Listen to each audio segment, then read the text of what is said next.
इन कार्रवाइयों के दौरान भारत ने कम से कम कोलैटरल डैमेज की क्षति सुनिश्चित की।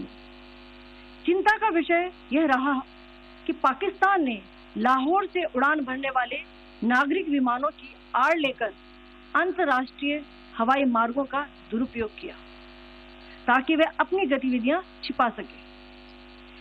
ऐसी चालों ने भारतीय वायु प्रतिरक्षा तंत्र को नागरिक सुरक्षा सुनिश्चित करते हुए अत्यधिक संयम के साथ कार्य करने के लिए विवश किया।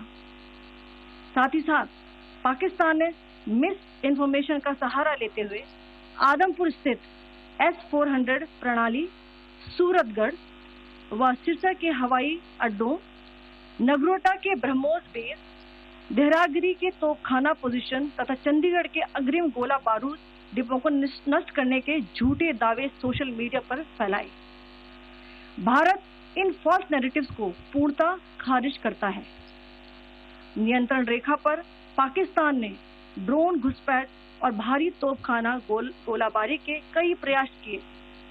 कुपवाड़ा, बारामूला, पुंछ, राजौरी और अखनूर सेक्टर्स में तोप, मोर्टार एवं हल्के हथियारों से भीषण गोलाबारी जारी रही।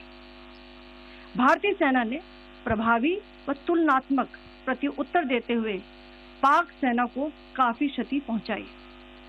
पाकिस्तान सेना के अग्रिम क्षेत्रों में सैनिकों की डिप्लॉयमेंट बढ़ती दिख रही है, जो स्थिति को और भड़काने की मंशा दर्शाती है। भारतीय सशस्त्र बल पूर्ण परिचालन तत्परता की स्थिति में है।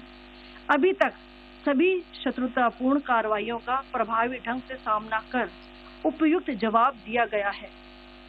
भारतीय सशस्त्र बल दोहराते हैं कि वे तनाव वृद्धि नहीं चाहते, बशर्ते पाकिस्तान भी ऐसा ही व्यवहार करे।